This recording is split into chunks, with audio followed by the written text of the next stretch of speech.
بعد بداية مليئة بالتقلبات لنادي مانشستر يونايتد، الفريق لقى نفسه في أزمة جديدة في بداية الموسم تحت قيادة المدرب الهولندي تين هاج، المدرب اللي واثق من نفسه زيادة عن اللزوم واللي تصريحاته مجننة مشجعين مانشستر يونايتد. رغم ان بداية الموسم كان فيه آمال كبيرة جدا ان الموسم ده هيبقى مختلف عن المواسم اللي فاتت بسبب الأداء اللي قدمه الفريق في أول مباراة في الموسم قدام مانشستر سيتي في مباراة الدرع الخيرية، واللي خسرها مانشستر يونايتد في ركلات الجزاء الترجيحيه بعد التعادل في المباراه 0-0. كان مقدم مانشستر يونايتد مباراه جميله جدا تبشر بالخير للجماهير بتاعته، على ان هو فريق داخل على موسم هيقدم فيه اداء يمحي بيه كل الاداءات السلبيه اللي قدمها خلال المواسم اللي فاتت. والامال زادت برضه يا صديقي بعد الفوز في اول مباراه في الدوري على نادي فولهام، ولكن يا صديقي كل الامال دي اتقلبت 180 درجه بعد سلسله من النتائج المخيبه، وده اللي خلى الجماهير تطالب باقاله المدرب الهولندي تين هاج. في الفيديو ده يا صديقي هنحلل مع بعض اداء مانشستر يونايتد من بدايه الموسم لغايه دلوقتي، وهل تين هاج قادر على ان هو يعدل الكفه لصالحه مره تانية ولا الاقاله هي الحل الوحيد. ولكن قبل ما نبدا يا صديقي مش عايزين ننسى اخواتنا من الدعاء وان ربنا ينصرهم ويقويهم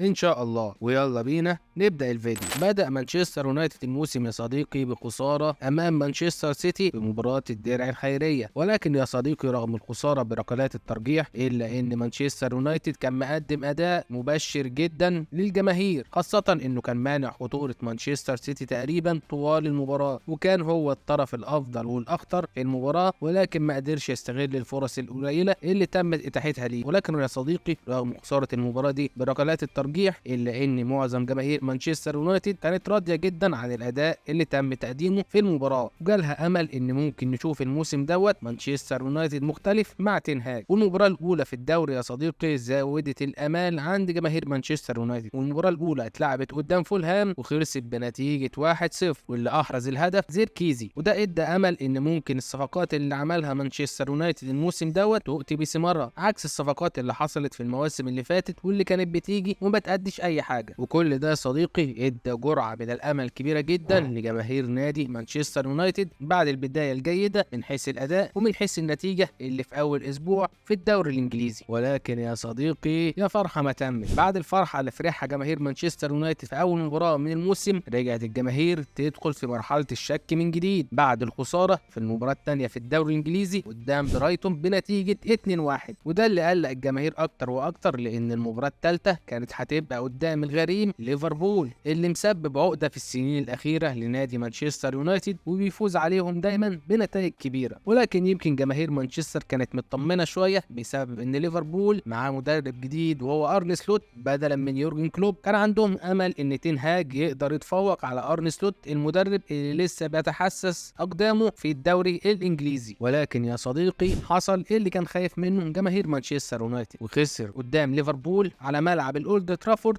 بنتيجة 3-0 بعد تألق كبير لمحمد صلاح ولكازيميرو وماينو اللي ساعدوا في فوز نادي ليفربول بعد الأخطاء الكارثية اللي عملوها في وسط الملعب واللي كانت هي سبب مباشر في الثلاث أهداف اللي دخلوا. وبعد الخسارة دي يا صديقي حصل نوع من الجدل الكبيرة حوالين تين هاج وحوالين بقائه في المنصب، ولكن رغم كده يا صديقي قدر مانشستر يونايتد ان هو يعود لسكة الانتصارات تاني من بوابة مباراة ساوثهامبتون، واحدة من الفرق اللي موجودة في المراكز الأخيرة في الدوري. وفي المباراه دي يا صديقي كان ساوثهامبتون هو الطرف الافضل في المباراه في اول نص ساعه لغايه لما جت ضربه الجزاء لنادي ساوثهامبتون واضاعها المهاجم ارشر المهاجم المعار من نادي استون فيلا، ومن ساعتها المباراه اتقلبت لصالح مانشستر يونايتد وساوثهامبتون زي ما بيقولوا كده انهار من الناحيه النفسيه، وقدر مانشستر يونايتد ان هو يفوز بالمباراه دي بنتيجه 3-0، الا ان الاداء برضه كان بعيد عن المثاليه وعن الاداء المطلوب او المتوقع لجماهير نادي مانشستر يونايتد، عشان في المباراه اللي بعدها يا صديقي يلعب مانشستر يونايتد اسهل مباراه ليه في الموسم لغايه دلوقتي وهي في بطوله كاس الكاراباو، وكان بيلاعب نادي بارنسلي الفريق اللي بيلعب في الليج 1،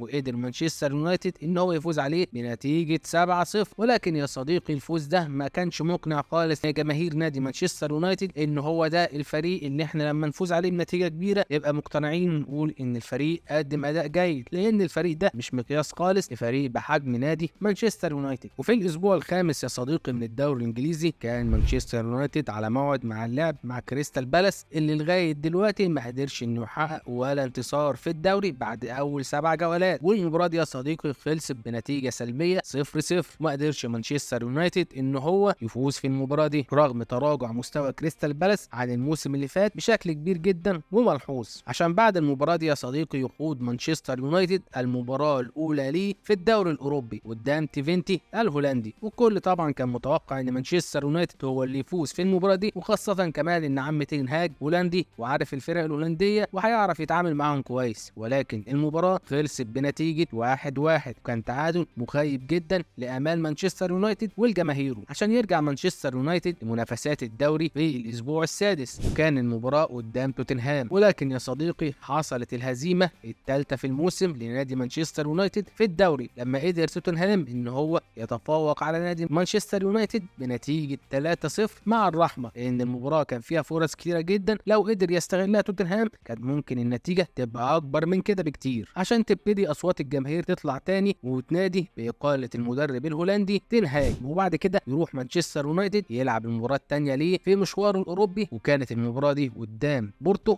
وكانت الجماهير طبعا حاطه امالها ان هو يقدر يفوز في المباراه ديت، ولكن المباراه خلصت بنتيجه التعادل الايجابي 3-3، وكان مانشستر يونايتد خسران لغايه الدقيقه 90 لغايه لما جه المدافع الانجليزي هاري ماجواير وانقذ الفريق من الخساره بهدف في الدقيقه 91. مع الرجوع لمنافسات الدوري الانجليزي كانت المباراه في الاسبوع السابع مع نادي استون فيلا، والمباراه خلصت بتعادل سلبي باداء سيء جدا للفرقتين، والجماهير كانت متوقعه ان المباراه دي ممكن تخلص بفوز لنادي استون فيلا بسبب الاداء اللي بيقدمه خلال الفتره اللي فاتت، وان هو كان جاي من مباراه كبيره جدا قدام بايرن ميونخ قدر ان هو يفوز عليهم. ولكن يا صديقي الواضح كده ان استون فيلا عمل حساب بزياده لنادي مانشستر يونايتد عشان تخلص المباراه بالتعادل السلبي، وجماهير مانشستر يونايتد تحمد ربنا ان المباراه خلصت كده وانهم قدروا يطلعوا بنقطه من ملعب استون فيلا، عشان بعد 7 جولات يا صديقي من الدوري الانجليزي قدر مانشستر يونايتد ان هو يجمع 8 نقط من فوزين وتعادلين و3 هزايم، وال8 نقط دول يا صديقي حطوه في المركز ال14 في الدوري الانجليزي، والصراحه مركز لا يليق خالص بفريق كبير زي فريق مانشستر يونايتد. اما بقى على الصعيد الاوروبي فهو بيحتل حاليا في الدوري الاوروبي المركز 21 برصيد نقطتين، وبعد العوده من التوقف الدولي يا صديقي بيستنى نادي مانشستر يونايتد مباراه قويه جدا على الصعيد المحلي، خاصه ان المباراه الاولى بعد التوقف الدولي هتبقى قدام نادي برينتفورد، النادي اللي كل اول دقيقه في كل مباراه بيحرز هدف، فعلى تين هاج بقى ان هو ياخد باله من اللقطه دي عشان ما تتكررش فيه هو كمان. وبعد كده هيلاعب نادي ويست هام اللي قدم اداء سيء جدا من بدايه الموسم، واللي هيبقى عايز يستعيد نفسه ويستعيد النتائج الايجابيه اللي كان بيعملها خلال الموسم اللي فات. وبعد كده هيقابل نادي تشيلسي اللي بادئ بدايه ولا اروع مع المدرب الجديد إنزو ماريسكا وبيحتل المركز الرابع. فانت ايه رايك يا مشجع مانشستر يونايتد؟ هل انت راضي عن الاداء اللي تم تقديمه من النادي من بدايه الموسم لغايه دلوقتي؟ وايه رايك في تجديد الثقه من اداره النادي للمدرب الهولندي تين هاج؟ وايه رايك برضو على طريقه رده في التصريحات والثقه الزياده اللي باينه جدا في كلامه، ولكن رغم كده الثقه دي ما بيتمش تطبيقها على ارضيه الملعب؟ هل شايف يا صديقي ان الحل في اقاله تين هاج ولا ان هو يكمل مع الفريق؟ ولو تمت اقالته يا صديقي شايف مين المدرب الانسب في الفتره الحاليه ان هو يجي ويقود نادي مانشستر يونايتد؟ ده بعيدا طبعا عن فان نيستلروي اللي ممكن يبقى مدرب مؤقت لو تم اقاله تين هاج. وحاجه كده برضو يا صديقي عايز اعرف رايك فيها، وهو القرار اللي خدته الاداره بان هم يشيلوا المدرب الاسطوري لنادي مانشستر يونايتد السير أليكس فيرجسون من منصبه كسفير لنادي مانشستر يونايتد. هل انت مع القرار ده ولا ضده؟ فكل ده يا صديقي هستنى رايك فيه في الكومنتات. فلو وصلت لهنا يا صديقي وانت على اليوتيوب فما تنساش تنزل تهبط اللايك الجميل وتشترك في القناه لو مش مشترك، وتفعل زر الجرس عشان يوصلك كل جديد وتنضم للعيله بتاعتنا. ولو انت على الفيسبوك يبقى لايك وفولو وشير وليك منا كل تقدير. وقبل ما نختم مش عايزين ننسى اخواتنا من الدعاء وان ربنا ينصرهم ويقويهم ان شاء الله. كان معاكم احمد مجدي من قناه 1 2 مع ميجو، والسلام. احلى بدايه واحلى ختام. سلام.